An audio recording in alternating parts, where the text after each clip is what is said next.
Hello and welcome to the only show on the internet that can be simultaneously described as highly anticipated and single view getting. It is the TWIF series, This Week in Fantasy, a Wiley original that was axed a couple years ago, but now at least the power ranking section is back. Now let me clear some stuff up before I jump into these power rankings. No, this is not a permanent return to TWIF. I might do more episodes, I don't know. Why am I watching Call of Duty? It's because I have Windows 10 and none of my recording software is compatible with Windows 10 to capture the internet only games, so I couldn't get you B-roll of the players. And finally, well, what do you know about fantasy football? You've had shitty years the last 2 years. And to that I say, I know nothing. So let's start off right off the bat. I know you guys are watching Call of Duty right now, but I'm going to try to be as descriptive as possible, and I'm just going to walk through each of the teams' lineups. So, power rankings, we're going to start from lowest to highest. So 12th is ClapforBacon, Kevin's team, and these will be in the description, or maybe I'll put a graphic up so you can follow along. But, so we have ClapforBacon at 12. So what do you need to know about ClapforBacon? Well, he drafted like shit. That much is kind of obvious if you look at his team, which we are. So he has Tony Romo at quarterback, which he reached for in the second round, which is so stupid because Romo's not even that good as far as fantasy quarterbacks go. And there's no reason to draft Romo in the second because the elites go in the first, and then you can fucking get someone better like Cam Newton in the sixth, which happened. Spencer did that. So already off to a bad start. Then he has Mark Ingram, who is a Saints running back. Now, if you're new to fantasy football, you never want to draft a Saints running back because A, they don't run it very much, and B, when they do run it, you don't know who the hell's going to get the ball. So that was a bad pickup. Marshawn Lynch, pretty good pickup, but the Seahawks received a lot of wide receiver weapons this year. But obviously Marshawn Lynch is still very good. Anquan Boldin, he's with that kind of average 49ers offense, but it's a decent pick. Larry Fitzgerald has been declining for years. He has the Chiefs tight end, Travis Kelce. The Chiefs don't really score points, and when they do, it's all Jamal Charles. And he has Darren McFadden, who everyone on this fucking planet knows is awful. He has Matt Bryant, who is the Falcons kicker, and they don't score very many points. And the Texans defense. And didn't the Texans win like 2 games last year? Yeah, so pretty awful team all around. I don't know what Kevin always drafts in a very unique way. That's not to say bad, but this year it was unique in a bad way. So I don't expect to see Kevin win very many games. In fact, I would venture a guess he probably won't break 2 wins. Let's move to the 11th place team, Bloodthirsty Savages. This is Lily's team, the artist formerly known as the Pixies, and this is not a very good team either. Quarterback, she has Peyton Manning, who's obviously very good. This is a quality of a lot of bad teams with owners who don't follow fantasy football very closely, is they'll have a big name quarterback and kind of nothing else. And that's indicative of the fact that they reached for the quarterback, because when you reach for quarterbacks, obviously you sacrifice depth in the other positions. And Lily did just that because she has Justin Forsett, who is average. He is the Baltimore Ravens running back.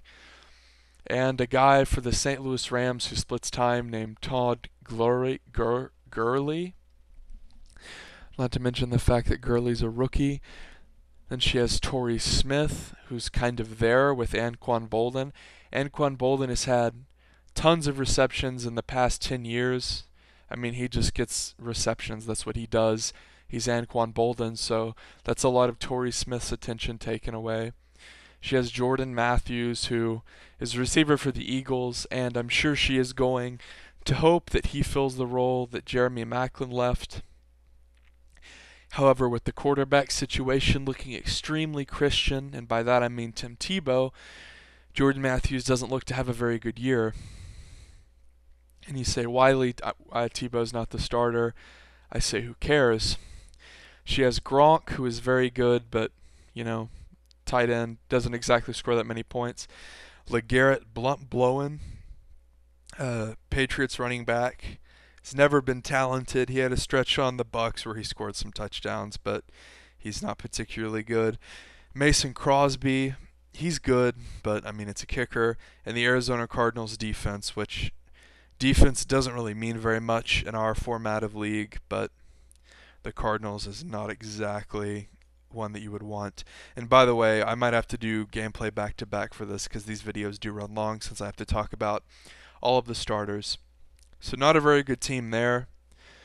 But if Peyton Manning has... Basically the only way Lily will win is if Peyton Manning has God-tier games.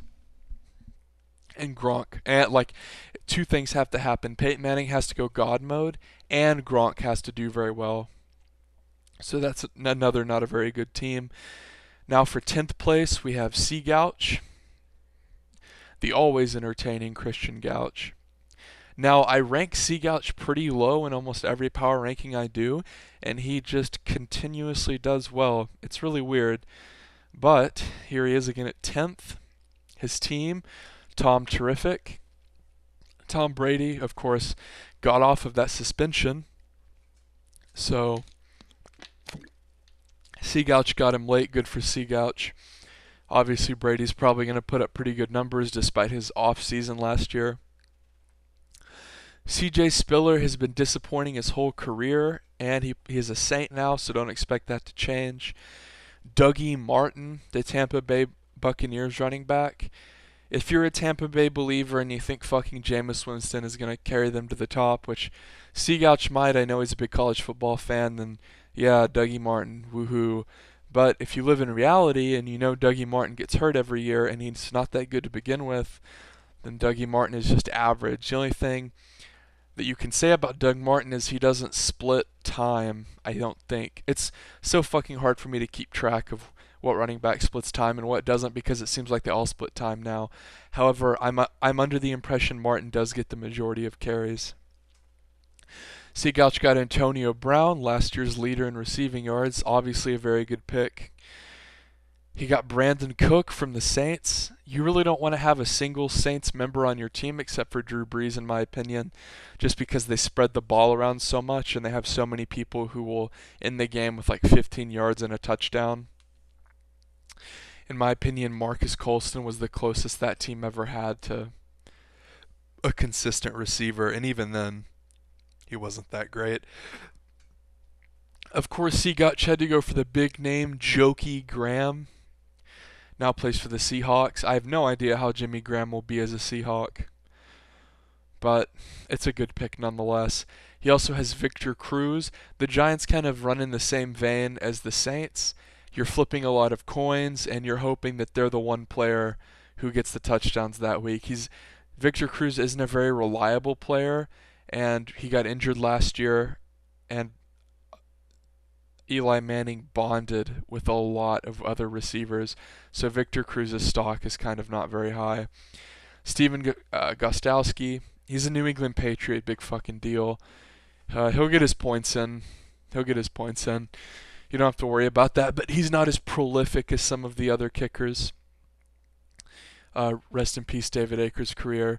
And C. Gouch got the Denver Broncos defense, and they play in the division with the Oakland Raiders, so decent pickup. In my opinion, C. Gouch's team, if you had to like bracket off the teams, C. Gouch's team, there's definitely a jump between places 11 and 12 and 10. I think C. Gouch's team is significantly better than the Lilly team and the Kevin team. However, I don't see the Victoria's Secret finishing with the winning record this year. So that's C. Gouch at 10th. And then in 9th place, we have No Fried Rice for You, who wasn't at the draft, which is a pretty fucking terrible thing to do. So, No Fried. What's to say about No Fried? He has a lot of fucking Miami Dolphins players. Like a lot. Like a lot. Like a scary amount. He has Ryan Tannehill starting, former Aggie. He has Lamar Miller starting. Okay, those are both okay players, but they're your starters. Then he has Jeremy Hill, who is solid, but It's funny because the metagame has shifted in fantasy football. What was once a league where you drafted double running back if you were a good player, or a good owner, I guess, you would get double running back because you wanted to lock down the guys who didn't split time. And now pretty much everyone splits time. So Lamar Miller, I don't think he splits time. And but I mean he plays for the Dolphins, so think about this, guys. The Dolphins, I think, have made the playoffs once since Tom Brady started, and it was the year where he blew out his knee.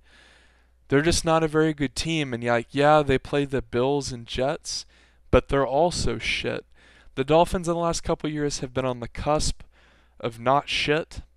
So if they finally have a breakout year, yay, no fried rice will probably do pretty well, but as it stands, I don't see No Fried doing very well. Like I said, he has Jeremy Hill, the Bengals running back. He also has Julio Jones, who's very talented. Everyone knows Julio Jones plays for the Falcons. Then he has Jarvis Landry, who plays for the Miami Dolphins. Again, like 3 Dolphins. You're like really investing a lot into a team that's historically bad. Colby Fleener, the Colts tight end, whatever. Andre Johnson's a Colt now, so that kind of cuts down on Fleener's role. It's not the worst pick in the world, but... And then he has Jonathan Stewart, who's still a Panther. I mean, what is there to say about Jonathan Stewart? He's a perpetual disappointment, even to Panthers fans. He's awful in fantasy football. He's inconsistent. He doesn't really score many touchdowns. I mean, I don't think there's a running back in the league that gets consistently started more than Jonathan Stewart that has more consistent bad games. I mean, this guy is a fucking nightmare. No matter if D'Angelo Williams is hurt or not, and I know he's not even on the team anymore, but Jonathan Stewart is just someone you do not want to have starting. He's insanely inconsistent, and he's not even explosive. I guess that makes you bad, huh? Adam Vinatieri plays for the Colts. That's fucking a fine pick. Obviously a good player. And then the Buffalo Bills defense. I don't know why people always think that no matter what the Buffalo Bills do, they're going to be good. The Bills will go out in the offseason and get a couple good players, and then people jump on the Bills bandwagon, and they're always shit. I guess they earned that nickname, the Razor Cakes, but my God, every year people sucker after these players. Like, last year, C.J. Spiller was a first-round pick for a lot of fantasy football owners. What did he do? Fucking nothing. And that's what I expect from the Buffalo Bills defense this year. So that's No Fried with kind of a weird team. He's just kind of like emulating the Dolphins, but regardless. So as this video goes on, we're going to get more interesting because the teams will get better and I'll have positive things to say. But I'm not going to try to justify that the bottom teams are good. So moving into what I consider the mid-tier of teams, we have the Fantasy Genius. Now, this is low for Ben to come in usually. You would think, oh, Ben, he's synonymous with good ownership. He made it to the Super Bowl last year, but I just don't really see it this year. He's just kind of unimpressive overall. Now, my NFL website is completely locked up, so let me get the details for you guys. And by the way, I think it's funny how the fucking NFL fantasy website has gotten consistently worse every year, and they've consistently added more ads somehow. It's like they've taken the 2 most annoying things about the site and crammed them into one. So Benny Boy, he has Andrew Luck. Very good player. Obviously, he's still the starter for the Colts. That's fine. He also has Eddie Lacy, who's one of the only consistent running backs in the league, which I've already talked about, the league moving away from running backs and going more to receivers. More to that when we get to my team. But then Ben has Melvin Gordon, who's a rookie that plays for the Chargers. I don't really foresee him doing much. The Chargers are just historically average, and they have Phil Rivers, who turns the ball over a lot. Then Ben has Emmanuel Sanders, the receivers for the Broncos, who's a clear-cut number 2 to Denarius Thomas. So that's kind of meh. He has Amari Cooper, who's like a pretty highly touted. You're like, oh, that sounds great. But then I tell you he's a rookie for the Raiders, and you're like, wow, I'm unimpressed. And then Ben has Tyler Effort, the tight end for the Bengals. Once again, unimpressive. The Bengals score a lot on explosive plays from A.J. Green and that Muhammad Sanu guy. The Bengals aren't really a red zone team, and if they are, it's Gio Bernard getting the touches. So once again, that's not a terrible pick from Ben, but I mean, I'm sure he has reasoning behind it. Ben's not stupid, but I'm just not a fan of it personally. Then he has Rashad Jennings, who is fighting on the Giants. He's a running back for the Giants. Need I say more? Then he has Justin Tucker, who's very good because Joe Flacco can't punch it in. So Tucker, the UT native, gets a lot of field goal opportunities. They also play in a division with the Pittsburgh Steelers, who oftentimes play these gritty, boring 15 to 12 games where they just kick a lot of field goals. So Justin Tucker will go off in those games. And then he has the Eagles defense, which is probably a pretty good pick. I mean, look at the teams in their division. They have the Cowboys. Romo can have some fucking appalling games. Same with Eli Pussy Willow and, of course, RG3 / whoever the fuck is starting for that team isn't impressive and never will be. By the way, if you're one of those people who dick-rode RG3 because he went to Baylor and you didn't even watch football, you're fucking garbage. Okay, so the final notes on Ben's team. It's not terrible, but it's just kind of uninspired.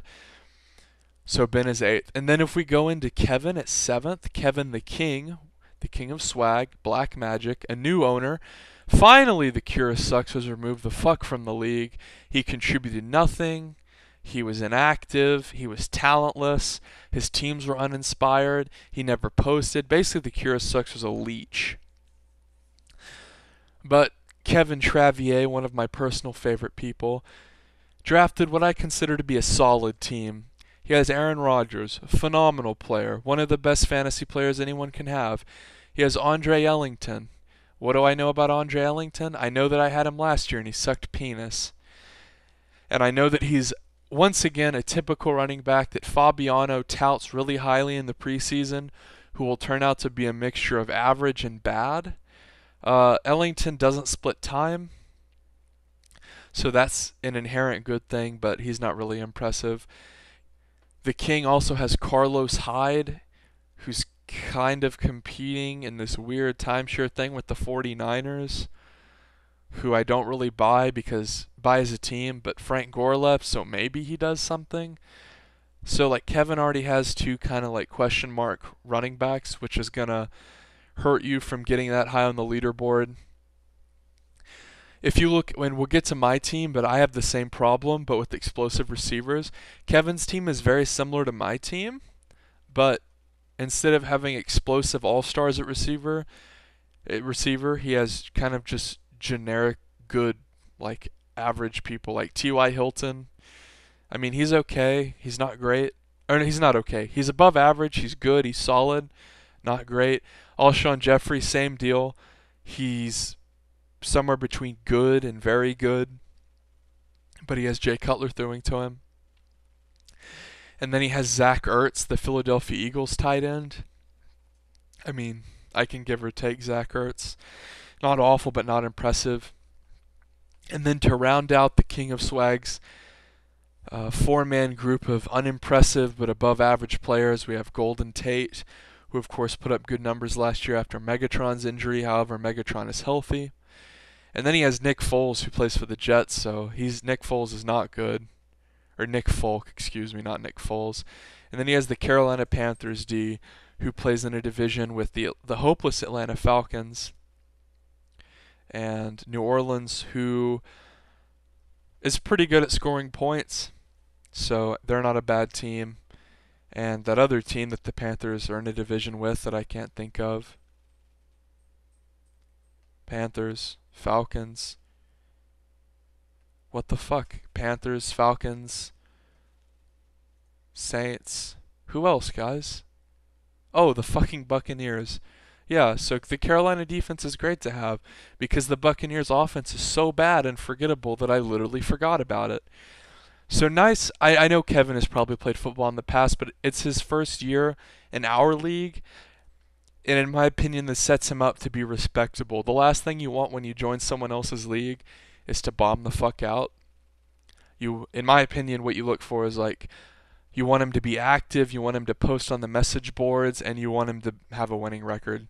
Kevin, I think, will probably go even, and it's a very solid draft for someone's rookie year in a league.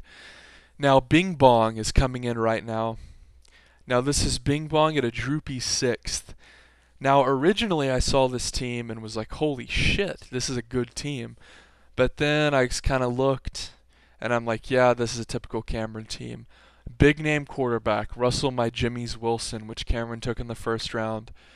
Quarterbacks in first round, not a fan of, but Wilson runs a lot, so usually big names are projected points too high. I don't know if that's an NFL.com thing or if that works for every league, but usually the projected points is too high, especially with running backs. With Russell Wilson, often it's too low because he runs a lot, and the running numbers for quarterbacks are very, very powerful because of the way the scoring system is set up. And I feel like that the NFL.com, the idiots that do the ratings, just forget that. So Russell Wilson, just like this week he's projected 15, but he'll probably get more. Because if you rush for 30 yards, that's 3 fucking points. Anyway, enough about Russell Wilson. Cameron then has Alfred Morris, who doesn't split time, but he's on the Redskins. C.J. Anderson, I don't think splits time either. He's on the Broncos. Very good player. Or I guess the potential to be good would be the potential to be a very good player would be the more appropriate way to say that. Then he has Vincent Jackson, who is also talented, although he has to compete with Mike Evans. Have fun with that, especially when Winston's throwing to you. And like Sammy Watkins, once again, lots of high projected points. Oh, great, Sammy Watkins. Yeah, he plays for the Bills. Oh, he plays for the Bills. Okay. Jason Witten. Oh, Jason Witten, that's great. Well, Jason Witten hasn't been good in 3 years. Oh, okay. Giovanni Bernard. I mean, he's kind of doing his thing, but I don't really know what to think about Giovanni Bernard. Like, do I trust him? Like, what the fuck is going on? So I'm not a big fan of Bernard. And Dan Carpenter is the Bills kicker. Like, once again, like, I have a motto: you never draft a Bill. And Cameron has fucking 2 of them in his starting lineup. Why? They've never been. The Bills haven't been good since the 90s, and even then they didn't win Super Bowls. And the Bills just, they're shit. Like, why would you draft a bunch of Bills? It's like worse than the Dolphins. At least the Dolphins have the potential to have that breakout season. The Bills are never going to do that. And then the Seahawks defense. So what does Cameron's team look like overall? Cameron's team overall looks like someone who has played fantasy football and just drafted all the big names. Like Sammy Watkins, big name. Vincent Jackson, big name. Jason Witten, Cowboy. Alfred Morris, big name. Russell Wilson, big name.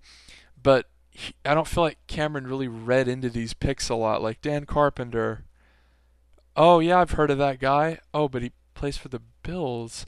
And like the Seahawks defense, yeah, they're great. Like beast mode and defense and loud crowd. Like everyone's heard about that shit, but they're not bad, but they're just kind of uninspired. And like Vincent Jackson, he's known for being consistently average, which is like good in some cases, but I think Mike Evans is going to get the majority of the touchdowns. I just don't really feel like Cameron's team has the feet to go the distance. And if you're disagreeing, you need to remember that Cameron is managing it. Cameron, who consistently looks like he has average to good teams and consistently doesn't manage appropriately, consistently has no depth, and consistently finishes with an even to losing record. So that is Cameron Watson coming in at 6th. Now 5, we have my team, the Lemon Dogs, which any idiot who knows anything about fantasy football knows what's wrong with this team. So I have Drew Brees, very good player. He throws a lot of touchdowns and they don't pass a lot. Chris Ivory, garbage, plays for the Jets and probably splits time. T.J. Yeldon, a rookie who plays for the Jaguars. Garbage. Then I have Des Bryant, who's prolific but injury prone. Same thing. I have Megatron, who's the best receiver in the league, talent-wise at least, but injury prone. Greg Olsen, the best tight end in the league, and a Panther, which just a little side note, if I always try to draft one player from the teams that I like because it makes it more interesting to watch their games. But being a Cowboy fan in A-Town football is pretty fucking hard because you have people like Kevin drafting Romo in the second. So Greg Olsen, very good, very, very good. DeAndre Hopkins, he's the receiver for the Texans. He's their number one guy. He looks to replace Andre Johnson, but he plays for the fucking Texans. So what's the deal? Do they have a quarterback? I mean, who the fuck knows? But if Hopkins has a good year, the Lemon Dogs have the potential to have 3 players who score 20-plus points. And then I have Dan Bailey, who is very good, plays for the Cowboys, who score a lot of points. And the St. Louis Rams defense, who are getting a lot of media attention. Oh, they're so good. Solid defensive line. Honestly, I just kind of flipped the coin. Like, I don't think the Rams defense is going to be that great, but they're in kind of a weak division. So essentially, everyone and their dog knows this. My team is inconsistent. The Lemon Dogs are the kind of team that can beat the best team in the league and lose to the worst. There's just not a whole lot of consistency in this lineup. That's what happens when you draft around wide receivers. So I am 5th. Now we have one more Coke bender, please. Weston's team coming in at a nice 4th place, featuring Eli Manning, who's not very good. And I know what you're going to say. Well, the last 5 years, Eli Manning has accused. No, Eli Manning's not a good player. He never was. He had he's worked around good defense and lots of weapons. And he's average. Jamal Charles, very good, but injury prone. DeMarco Murray, same deal. And he's playing in a new town, so he's even more of a question mark. Andre Johnson, complete has-been, insanely injury prone and playing for a new team. Mike Evans, he's the go-to guy for a shitty team with the new quarterback. Larry Donnell, he plays for the Giants. Devontae Adams, this is honestly what made me rank Weston's team higher than mine, is he has Devontae Adams, who is slated to pick up Jordy Nelson's slack and catch a fuckload of touchdowns for the Packers. I know it's the Packers and all that shit, but whatever. He's going to catch. Everyone on that fucking offense is going to be explosive and an asset, so I like that pick a lot. Randy Bullock, kicker for the Texans. Why? Maybe he thinks they won't be able to punch it in because their offense is shit. He's probably right, but who knows? Who knows, man? I don't know what to think about the Texans. And then he has the Miami Dolphins defense. Whatever. That's pretty good, but it's not great. The defense, it's hard for me to talk about because the impact that a defense has is so low. In my opinion, defenses are always going to be average unless you have an insane defense, which is really only one of every year, or they're playing just a fucking appallingly bad team who isn't going to score points. So the Devontae Adams pick was very good by Weston, and he kind of has a typical Weston team. Weston is someone who clearly plays a lot of fantasy football, because the people that he it seems like he picks for consistency in a way. It's almost as though Weston drafts the same way as Cameron does. They pick a lot of big names, except Weston has the knowledge to get the depth and the sleepers and the up-and-coming guys. This is just a solid team all around from Weston, which I like quite a bit. So coming in at 3rd is Faith Age, Rampy's team, who actually drafted disgustingly well. Usually you can count on Rampy to draft idiotically and not have very good teams with no depth at all, but Rampy's team is actually really good this year. He has Joe Flacco, who admittedly is not particularly talented, but whatever, let's move on. Adrian Peterson, best running back in the fucking league. I don't care how hard he beats this kid. Alfred Blue, starting running back for the Texans until Arian Foster comes back. Now, I know what you're thinking. Oh, well, he has a clock. Doesn't matter. If you can get a running back who does not split time, even if it's for 8 weeks, and then in the future will probably get at least a few touches. I mean, we saw Arian Foster kind of fall off as far as god tier guys go. Once again, another running back lost to timeshare. So I think Alfred Blue is great. Great pickup by Rampy. AJ Green, one of the best receivers in the league, gets a lot of targets. He got hurt last year, but great fucking player. I think this is like an AJ Green on a team. I don't know if I'm biased, but when I see AJ Green on a team, I'm like, fuck yeah. Because AJ Green is so consistent. He's like Des Bryant, but less injury prone. Plus, he developed synergy with Andy Dalton when they were both very young. So he kind of has that potential to be like a dynamic duo threat. Not an all-time great dynamic duo threat. Like, pick your poison with those. There's tons of them, but a very good dynamic duo threat, kind of like Delhomme and Steve Smith were. And then he has Odell Beckham, who had a pretty good year, but he's a Giant, so whatever. Then he has Owen Daniels, but I mean Beckham has the potential to be good. And then Aaron has Owen Daniels, who's the tight end for the Broncos. I was trying to figure out why he's only projected 3 points, but I couldn't figure it out. And Peyton Manning throws a lot and throws a lot of touchdowns, so Owen Daniels, another really good pickup. Then Rampy flipped the coin with Joseph Randall here, who everyone is kind of thinking will be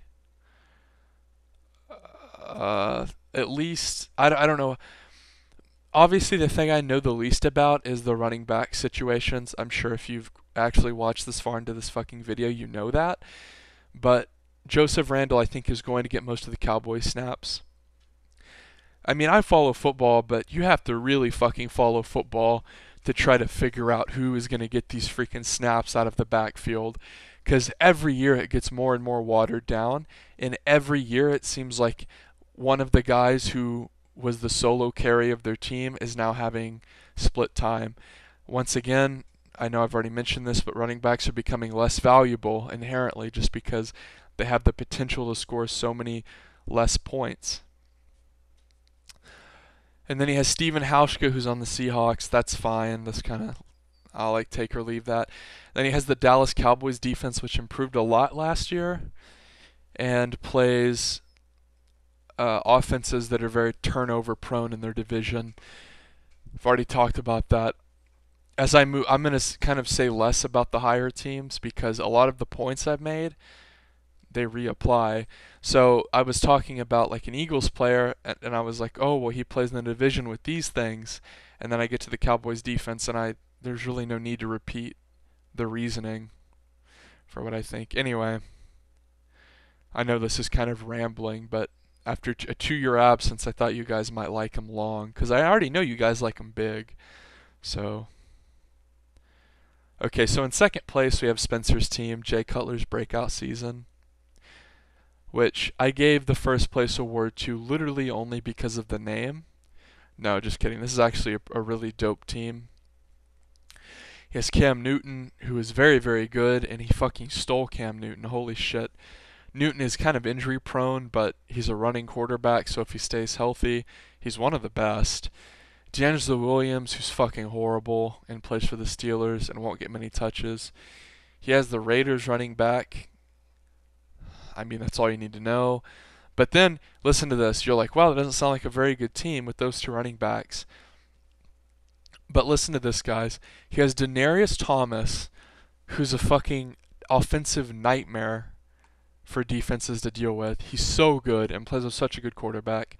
Randall Cobb, who in my opinion will probably take over as the Packers' #1 receiver, and all they do is score points. You combine those two receivers, that's like 30 points a week, guaranteed. And neither of them are very injury prone. That's what sets Spencer's team apart from the Lemon Dogs. Sure, the Lemon Dogs have Des Bryant and they have Megatron. That's fucking great. But Spencer has two receivers who are never going to get. That's such hyperbole. He has two receivers who are not considered injury prone, and then he has Martellus Bennett, who has been good even since he was a backup. Plays for the Bears. You know, Jay Cutler needs these big, tall athletes to throw to because his ability to throw is absolutely appalling, particularly his accuracy. And then, in typical Spencer fashion, he has Darren Sproles, who, according to Spencer, is getting a lot of offensive attention, just like he did with the Saints. Everyone knows that. Darren Sproles, not a traditional running back, kind of a weird, amorphous. I don't even know what to say. He's just kind of bizarre. He does get his touches, though. And then Blair Walsh, not a very good player, Minnesota Viking. And the Kansas City Chiefs, who play in a weak division. So Spencer's team is very strong. I'm a big fan of the Randall Cobb, Denarius Thomas combo. And I think that if Cam Newton stays healthy, Spencer is a huge threat. Now, obviously, you've been watching for this long and you've been wanting to know who number one is the whole fucking time. It's Disco Hobbits. Once again, this guy shows that he's a consistently good drafter. He has Matty Ice, Matt Ryan, as his quarterback. Whatever, he was not very good last year, but I suspect he'll be better this year. Matt running is his forte, one of the only guys who doesn't split time anymore. LaShawn McCoy, I mean, this guy's a fucking beast and he's injury prone. He also is a Bill though, so take it with a grain of salt. Deshaun Jackson, who the fuck is throwing to him? I don't know. You don't know. Then he has Keenan Allen, who is obviously one of Phillip Rivers' primary targets. He has Dwayne Allen, who's the tight end for the Colts. Not particularly good, but he splits time with Colby Fleener. But then he has Frank Gore, guys. You said, wow, he has Frank Gore? I thought he already had two good running backs. Well, yeah, he has three good running backs, and that's why he's number one. Disco Hobbits has so much front-loaded, consistent point output that it's going to be impossible to beat him.